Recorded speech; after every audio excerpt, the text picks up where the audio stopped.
Ya, pernah suatu hari Rasulullah Sallallahu Alaihi Wasallam bertemu Omar berdiri di atas padang pasir. Tiba-tiba Omar mengambil sebuah kertas yang tertimbun oleh pasir. Terus oleh Omar dibaca. Nabi langsung menghampiri Omar. Langsung Nabi bersabda. Nabi tahu itu lembaran Taurat yang terjatuh dari orang Yahudi. Nah, langsung Omar membaca. Ketika Omar membaca, Nabi menegur, "Ya Omar, wallahi lau anna Musa hayyan lama baqiya illa ayat tabi'ani." Wahai Omar, seandainya Musa masih hidup, niscaya dia akan ikut aku. Dia tidak akan menyibukkan diri membaca itu lagi. Langsung sudah membaca Al-Quran. Jadi Nabi memang mengkondisikan sahabat-sahabatnya, cukuplah Al-Quran sebagai satu-satunya referensi untuk kamu memperbaiki hidup rumah tanggamu, hidup masyarakatmu, dan hidup negaramu. Dan sejak itu para sahabat semua tidak pernah sibuk mencari-cari di referensi lain. Cukup Quran mereka ikuti, dan langsung mereka berhasil memimpin seperempat dunia. Di kota Madinah itulah pernah terlahir sebuah mercusuar peradaban dunia yang memimpin seperempat dunia ketika itu, hanya dengan satu referensi, itulah Al-Quran. Allahu Akbar. Oke, sekarang lanjut yang ketiga. Ya, yang ketiga.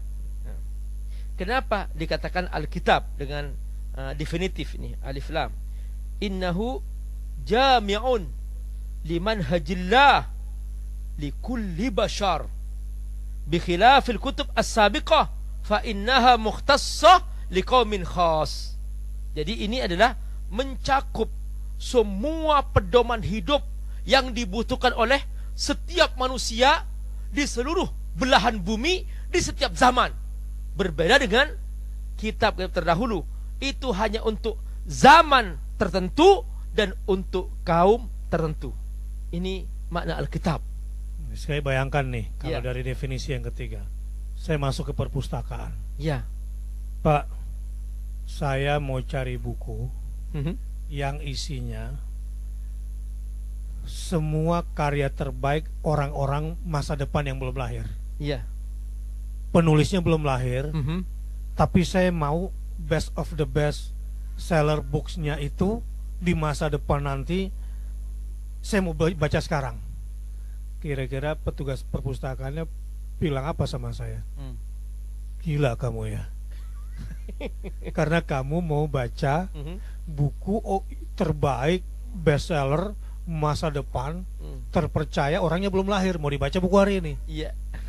Gak ketemu kan? Gak ketemu. Tapi kira-kira kalau orang beriman kepada Quran yang sudah paham Quran, saya dikasih apa di perpustakaan ini? Langsung dikasih Quran.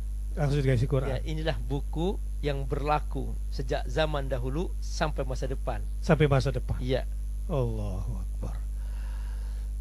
Nggak ada dong kalau begitu yang sama dengan Al-Quran ini. Bahkan kitab-kitab masa lalu pun tidak punya universalitas seperti ini kan. Iya. Keuniversalan fungsi daripada Al-Quran sebagai panduan hidup. Dan ini menarik, Ustaz. Ternyata Rasulullah SAW tidak sibuk mendirikan universitas. Hanya cukup memastikan bahwa setiap orang dari sahabat-sahabatnya telah mengamalkan Al-Quran. Dan cara Nabi mencetak pribadi-pribadi yang begitu ensiklopedis itu, yang begitu dahsyat itu, tanpa bentuk universitas.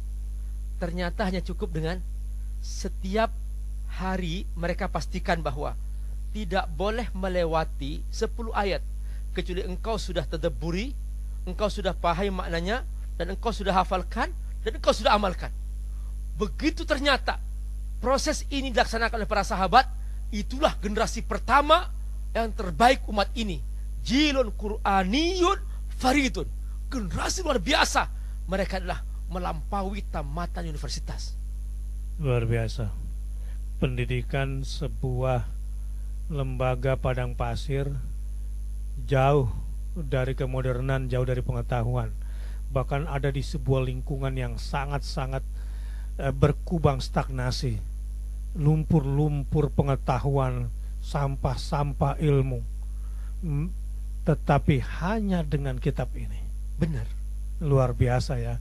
mereka tiba-tiba menjadi sosok cahaya yang mengeluarkan manusia dari kegelapan kesyirikan, kegelapan kejahiliahan, kegelapan primitif, menjadi manusia-manusia modern yang mampu berinteraksi secara positif dengan kehidupan dan di berbagai level kehidupan. Allahu Akbar. Jadi saya ngebayangin begini, Ustaz. Ini nih, dunia kacau kayak begini. Andai nanti satu hari kemudian semua kampus hancur, semua perpustakaan ditelan bumi, semua buku sudah tidak ada lagi, tapi hanya ada satu kitab Al-Quran saja. Benar. Insya Allah saya bayangkan itu dunia akan bangkit dengan peradaban yang lebih hebat dari sebelumnya, kalau sungguh-sungguh orang hanya membaca yang itu saja. Dan dengan sendirinya nanti pengetahuan, penelitian, buku-buku baru yang mereka lahirkan merujuk kepada referensi yang ada ini. Benar. Abu Bakar radhiyallahu an bukan seorang profesor doktor di bidang politik, tapi berhasil memimpin sebuah negara ketika itu yang sampai melintasi Jazirah Arabia sampai ke Irak.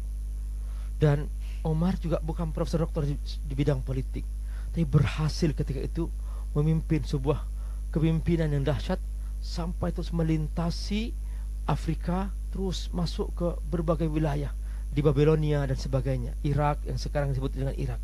Nah, apa yang Omar kerjakan ternyata sekarang difotokopi oleh negara-negara yang maju. Jadi negara maju itu adalah fotokopi kepemimpinan Islam.